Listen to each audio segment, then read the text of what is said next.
नमस्कार दोस्तों, स्वागत है आप सभी का वर्ल्ड ज्योग्राफी शो में। तो दोस्तों, आपको याद होगा मैंने अपनी लास्ट वीडियो में ब्रह्मांड के अनसुलझे रहस्य पार्ट 1 में वॉयेजर यान का जिक्र किया था, जो कि हमें सोलर सिस्टम से बाहर मिला था। दोस्तों, आज हम उसी वॉयेजर मिशन का गहराई से अध्ययन करेंगे, जिसमें हम वॉयेजर के सामने आई स्पेस में समस्याएं, वॉयेजर द्वारा की गई रहस्यमय खोजें, वॉयेजर मिशन का उद्देश्य आदि का अध्ययन करेंगे। तो आइए वीडियो शुरू करते हैं। दोस्तों, वर्ष 1970 आज से लगभग 45 साल पहले अगस्त और सितंबर के महीने में अमेरिका की स्पेस एजेंसी नासा ने बहुत कड़ी मेहनत और लगन से 2 स्पेसक्राफ्ट बनाए, जिनको नाम दिया गया वॉयेजर 1 और वॉयेजर 2, जिनका शुरुआती मकसद सोलर सिस्टम के बारे में जानकारी इकट्ठा करके वैज्ञानिकों तक पहुंचाना था, और ये दोनों इस कार्य में सफल भी रहे। इन्होंने सौरमंडल के बहुत से रहस्यों से पर्दा उठाया और वैज्ञानिकों को अचंभित किया, लेकिन ये यहीं नहीं रुके। इन्होंने अपने कदम सौरमंडल से बाहर भी रखे। मानव द्वारा निर्मित ये दोनों मुसाफिर आज हमारी पृथ्वी से लाखों करोड़ों किलोमीटर दूर हैं और अनंत ब्रह्मांड में घूम रहे हैं, जहां पर दूर दूर तक कुछ नहीं है और सिर्फ गहरा अंधेरा है। तो क्या आज भी हम इनसे संपर्क में हैं? क्या आज भी ये हमें सिग्नल भेज रहे हैं? क्या ये सही हैं या खराब हो गए हैं? और इनके सिग्नल हमें मिल रहे हैं तो ये हमें कब तक मिलते रहेंगे? कुछ महीने पहले वॉयेजर 1 ने नासा को जो संदेश भेजा था, उसमें ऐसा क्या था जिससे हमारे वैज्ञानिक सोच में पड़ गए? क्या इन्होंने एलियंस का पता लगा लिया है या एलियंस ने इन्हें ट्रैप कर लिया है? हमें उम्मीद है आपके दिमाग में ऐसे कई प्रश्न घूम रहे होंगे, जिनके उत्तर हम वीडियो के अंत तक आपको देते रहेंगे, इसलिए बने रहिए हमारे साथ वीडियो के अंत तक। तो आइए दोस्तों, चलते हैं अंतरिक्ष की गहराइयों में अपने प्रश्नों का जवाब पाने के लिए। दोस्तों, इन दोनों मुसाफिरों को घर से निकले आज 45 साल हो गए हैं और इनकी यात्रा भी बहुत बड़ी हो गई है। अपना वॉयेजर 1 स्पेसक्राफ्ट अब तक लगभग 24.1 अरब किलोमीटर की यात्रा तय कर चुका है, जिसकी स्पीड भी लगभग 17 किलोमीटर पर सेकंड है। वहीं वॉयेजर 2 दूसरा रास्ता लेकर 19.5 अरब किलोमीटर का रास्ता तय कर चुका है। वॉयेजर 1 की दूरी का एहसास हम इससे भी कर सकते हैं कि इसके सिग्नल को पृथ्वी पर आने में लगभग 38 घंटे का समय लगने लगा है। मतलब कि अगर वॉयेजर 1 कोई सिग्नल हमें भेजता है तो उस सिग्नल को हम तक पहुंचने में 2 दिन का वक्त लगेगा, वो भी तब जब सिग्नल की स्पीड प्रकाश की स्पीड के बराबर होती है। वहीं वॉयेजर 2 के सिग्नल को हम तक पहुंचने में 30 घंटे से भी अधिक का समय लगता है। इन सिग्नल को पकड़ने के लिए नासा ने पूरी दुनिया में अलग अलग जगह रेडियो सिग्नल सेंटर बनाए हैं, जिससे सभी सिग्नल को ट्रैक किया जा सके। हैरत और खुशी की बात यह है दोस्तों, 45 साल की लंबी यात्रा के बाद भी ये दोनों अपना काम बखूबी कर रहे हैं। हालांकि इसमें 2 राय नहीं है कि अब ये कमजोर हो गए हैं, क्योंकि इन्होंने 45 वर्ष लगातार बिना रुके काम किया है, और दूसरा, इनमें 45 वर्ष पुरानी टेक्निक का प्रयोग किया गया है, जबकि आज मानव ने टेक्नोलॉजी में काफी बढ़त बना ली है। वॉयेजर 1 और 2 की वृद्ध अवस्था की वजह से इनमें सिर्फ 4 और 5 इंस्ट्रूमेंट ही चालू हैं, बाकी सभी बंद कर दिए हैं, क्योंकि इनकी बैटरी बचानी है। अगर ऐसा नहीं किया गया होता तो ये कब के बंद हो गए होते। वॉयेजर 1 में कैमरा भी है, लेकिन अब वो बंद कर दिया गया है, क्योंकि जैसे हमने अभी बताया, बैटरी बचानी बहुत ही ज़रूरी है दोस्तों इनकी, क्योंकि अगर इनकी बैटरी नहीं बचाई जाएगी तो ये बहुत जल्द ही ख़त्म हो जाएंगे, बंद हो जाएंगे। लेकिन जो अंतिम फ़ोटो खींचा गया उसमें हमारी धरती इस प्रकार दिखाई देती है। हालांकि वॉयेजर 1 अब वहाँ से और आगे बढ़ गया है, लेकिन अब उसका कैमरा बंद हो चुका है, इसलिए हम धरती का फिर से फ़ोटो नहीं ले पाए हैं। ये फ़ोटो अभी तक का सबसे दूर से खींचा गया फ़ोटो है।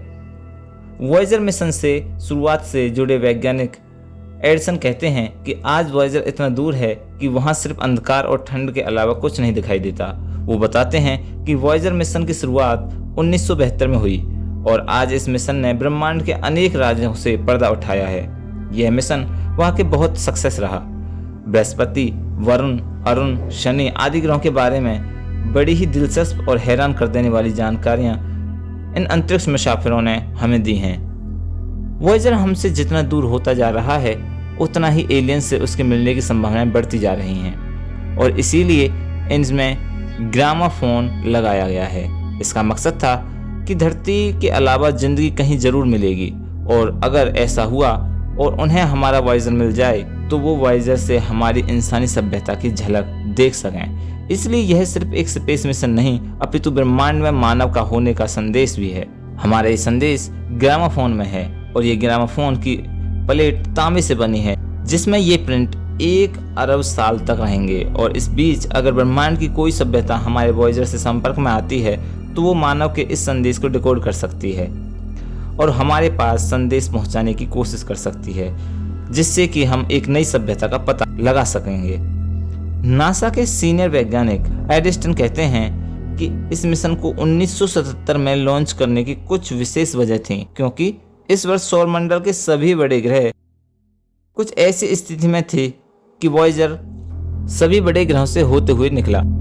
लॉन्च के 18 महीने बाद यानी 1979 में दोनों वॉयेजर 1 और 2 ने बृहस्पति यानी जुपिटर की खोज शुरू की और सौरमंडल के सबसे बड़े ग्रह की बेहद साफ और खूबसूरत तस्वीरें भेजी। वॉयेजर मिशन में इकलौते ब्रिटिश साइंटिस्ट कैरी हंट बताते हैं कि वॉयेजर से आने वाली हर तस्वीर जानकारी की नई परत खोलती थी। साइंटिस्ट एडिसन बताते हैं कि वॉयेजर मिशन ने सौरमंडल से रिलेटेड हमारे बहुत से ख्यालों और विश्वासों को बदल कर रख दिया।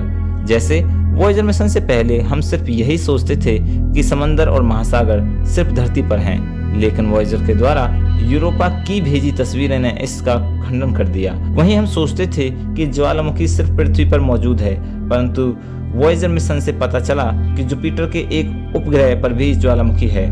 मानव के अभी तक के कालखंड में गिने चुने कुछ ऐसे मिशन रहे होंगे जिनसे इतनी जानकारी मिली। वॉयेजर दुनिया का पहला ऐसा स्पेस मिशन था जिनका कंट्रोल कंप्यूटर के हाथ में था। आज 45 साल बाद भी ये यान खुद ही अपना सफर तय करते हैं, अपने सिस्टम की पड़ताल करते हैं और जरूरत पड़ने पर बैकअप करते हैं। वॉयेजर के विकास के दौरान खोजी गई तकनीक आज भी हम अपने स्मार्टफोन में फोटो प्रोसेसर के लिए करते हैं। वॉयेजर आज भी हमें सिग्नल दे रहा है। नासा ने बताया कि वॉयेजर आज भी अच्छे से काम कर रहा है। उसका एंटीना भी पृथ्वी की ओर है, लेकिन अभी यह अपने स्थान को लेकर अलग ही रहस्यमय मैसेज भेज रहा है जो वास्तविकता से मैच नहीं करता। ये डाटा नासा के लिए जरूरी है, जिससे कि वो तारों की सही दिशा में एंटीना रख सकें। वैज्ञानिकों का कहना है वॉयेजर का इस तरह से व्यवहार करना एक रहस्यमय बात है। इसका AACS सही जानकारी नहीं दे रहा है। AACS के कई काम हैं, जिनमें से एक है एंटीना को पृथ्वी की ओर रखना। AACS काम कर रहा है, लेकिन वो एरर वाले डाटा भेज रहा है। साइंटिस्ट उसे सही करने की कोशिश कर रहे हैं। इंजीनियर उसका सॉफ्टवेयर बदलकर सही करने की कोशिश कर रहे हैं, हालांकि वो अभी भी सिग्नल भेज रहा है। ऐसा नहीं है कि वॉयेजर के साथ यह पहली बार हो रहा हो। इससे पहले भी 2017 में वॉयेजर के थ्रस्ट में दिक्कत आ गई थी, जो बाद में फिर से ठीक किया गया था। वॉयेजर में अभी कोई विशेष परेशानी नहीं आई है, लेकिन कुछ लोग इसे बड़ी परेशानी मान रहे हैं। उनका कहना है कि हो सकता है वॉयेजर बिल्कुल ठीक हो, लेकिन कोई अन्य सभ्यता उसे फंसा रही हो या वो एलियंस के कब्जे में पहुंच गया हो। फिलहाल हम सिर्फ कल्पना कर सकते हैं। हम इंसान जिस रहस्य को अपनी जिंदगी में जानना चाहते हैं, देखना चाहते हैं, उसे शायद नहीं जान पाएंगे। ये दुखद है, लेकिन सच्चाई भी है। उदाहरण के लिए साइंटिस्ट स्टीफन हॉक ने ब्लैक होल की खोज की, लेकिन ब्लैक होल का पहला फोटो उनकी मौत के बाद निकला। वॉयेजर 1 और 2 में एटमी बैटरी का प्रयोग किया गया है और जल्द ही ये बैटरी काम करना बंद कर देंगी। धीरे धीरे इनकी कैपेसिटी खत्म हो रही है। हर साल लगभग 4 वाट कम बिजली बनाता है। वैज्ञानिक कहते हैं हमें बहुत सावधानी से इस मिशन को जारी रखना पड़ेगा। इसके पुराने पड़ चुके यंत्रों को तो कब का बंद किया जा चुका है। इसकी एक और वजह बिजली बचाना भी है, क्योंकि अब जहां ये दोनों वॉयेजर हैं वहां गहरा अंधेरा और ठंड है। ऐसे में बिजली बचाकर वॉयेजर को गर्म रखा जा सकता है। वैज्ञानिकों का मानना है कि अगले 10 साल में दोनों यंत्रों को पूर्ण रूप से बंद करना होगा और 2025 तक वॉयेजर 1 कॉन्टैक्टलेस हो जाएगा। ये पूरी मानव सभ्यता के लिए बहुत दुखद दिन होगा, लेकिन तब तक इन दोनों ने बेहद खूबसूरत जिंदगी का बहुत लंबा सफर तय कर लिया होगा। वैसे पूर्ण रूप से बंद होने और कॉन्टैक्टलेस होने के बाद भी ये दोनों यंत्र ब्रह्मांड में मानव सभ्यता का प्रतीक बनकर अनंत समय तक मौजूद रहेंगे। इस वॉयेजर मिशन ने पृथ्वी और मानव जाति को अमर कर दिया है। वास्तव में यह मिशन मानव समाज के लिए बहुत ही गौरवपूर्ण है कि हमने अपनी पहचान इस अनंत ब्रह्मांड में भेज दी है। हम रहें ना रहें, ये धरती रहे ना रहे, परंतु हमारे अस्तित्व को बताने के लिए ब्रह्मांड में वॉयेजर है। दोस्तों, आप क्या सोचते हैं ब्रह्मांड के इन मुसाफिरों और मानव समाज के इन अग्रिम दूतों के बारे में? हमें कमेंट बॉक्स में जरूर बताएं। कैसी लगी आपको वॉयेजर के साथ ब्रह्मांड की गहराइयों की ये यात्रा, ये भी हमें कमेंट बॉक्स में जरूर बताएं। अगर वीडियो आपको अच्छी लगी हो तो इसे लाइक करें, शेयर करें और चैनल को सब्सक्राइब करें। वीडियो के अंत तक बने रहने के लिए आपका बहुत बहुत धन्यवाद।